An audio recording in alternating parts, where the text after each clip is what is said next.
measure, but it's not. All social systems we put into place are a mere sketch. 1 + 1 = 2. That's all we've learned. But 1 + 1 has never equaled 2. Film a car speeding down a road. Speed up the image infinitely, and the car disappears. So, what proof do we have of its existence?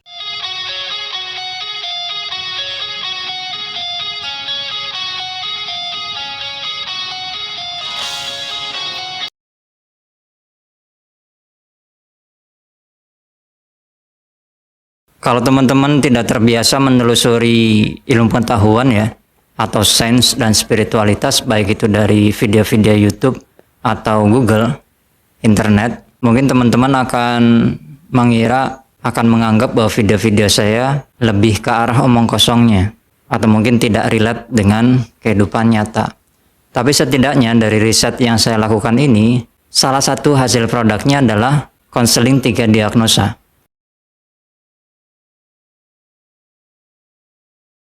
Dari konseling 3 diagnosa ini, saya menyediakan jasa pelayanan konseling untuk mereka yang terganggu pikirannya atau sedang mengalami ketidakseimbangan hidup secara cuma-cuma.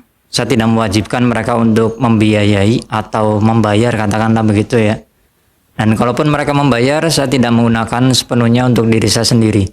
Saya ada madrasah, sekolah, saya ada pondok, saya ada program-program untuk keluarga atau masyarakat yang kurang mampu.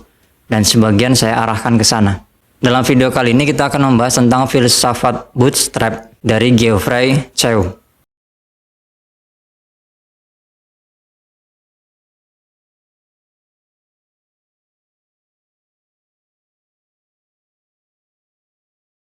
Yang nanti akan saya sambungkan dengan salah satu hasanah tasawuf, pemahaman tasawuf Islam tentang makna kalimat tahlil atau la ilaha illallah.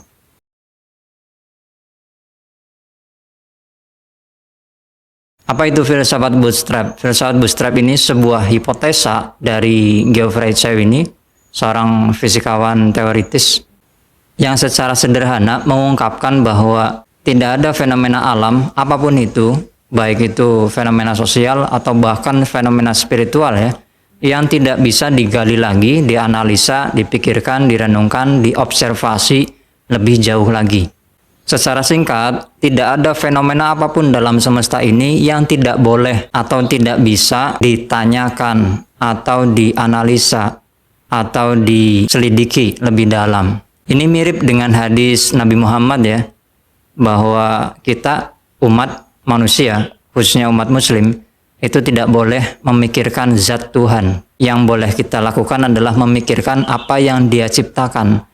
Fenomena-fenomena apa saja yang terjadi di semesta ini, itu boleh ditanyakan, boleh dipikirkan.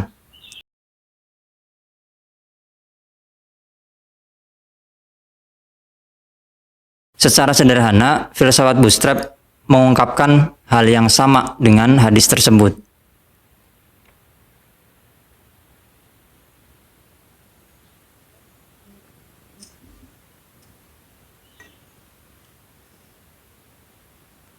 Kaitannya dengan fisika, filsafat bootstrap ini mengungkapkan bahwa semesta ini terdiri dari jaring-jaring relasi yang saling terhubung.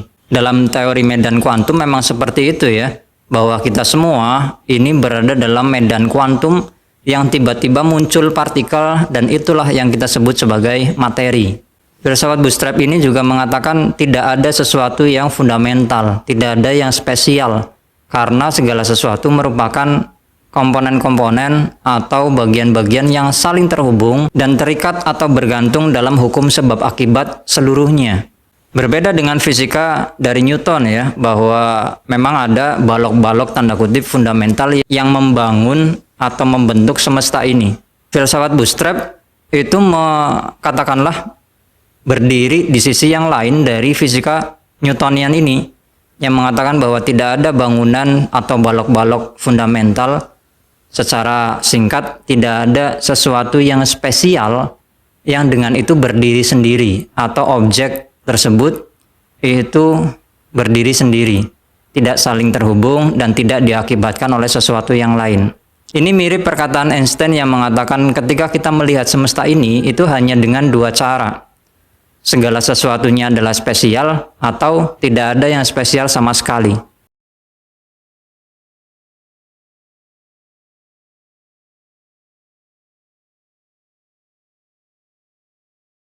Karena yang terpenting adalah konsistensi dari keterhubungan jaring-jaring ini. Kenapa? Karena kesaling hubungan inilah yang akan menentukan struktur semua jaring-jaring di semesta jagat raya ini. Dari penjelasan filsafat Bootstrap inilah muncul teori butterfly effect atau teori efek kupu-kupu yang mengatakan bahwa kepakan sayap kupu-kupu di suatu tempat mengakibatkan bencana di tempat yang jauh, di tempat yang berbeda. Satu kepakan sayap kupu-kupu di Jawa Timur misalnya, itu mengakibatkan banjir besar di Jakarta. Ini dalam teori efek kupu-kupu berkata seperti itu. Singkat kata, dari filsafat ini, Geoffrey Chauvet ini ingin menyatakan bahwa tidak ada sesuatu yang spesial di semesta ini, karena semesta ini adalah sebuah ketunggalan yang saling terhubung. Dan ketunggalan yang saling terhubung inilah yang spesial.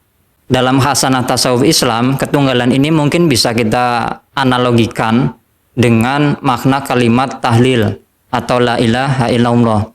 Tidak ada yang ada, tidak ada yang wujud kecuali Tuhan atau Allah. Dan ketika siapa saja menganggap dirinya ada atau dirinya wujud, bahkan itu jin ataupun malaikat yang paling kuat, maka dia harus berhadapan dengan ketunggalan jaring-jaring semesta ini atau keesaan Tuhan. Ibarat kita hanyalah satu tetes air di tengah-tengah samudra.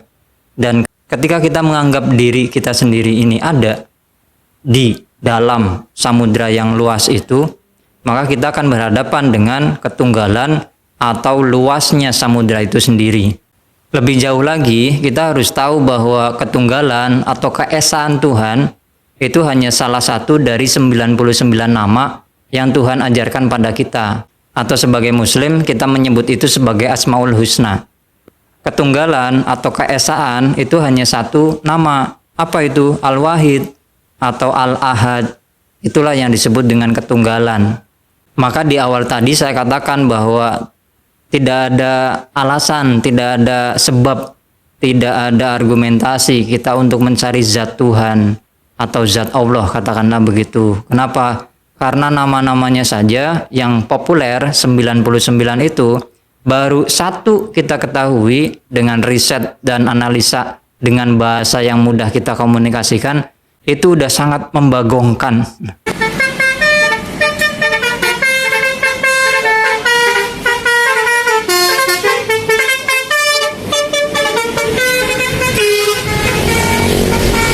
Singularity, ketunggalan, atau kesatuan semua jaring-jaring semesta yang tidak ada satu hal pun fundamental atau spesial di semesta ini, itu hanya salah satu dari 99 nama Tuhan. 98-nya bagaimana? Dan dengan pemahaman seperti ini, ketika kita mengucapkan kalimat tahlil, adakah jin atau malaikat yang tidak takut dengan pemahaman seperti ini?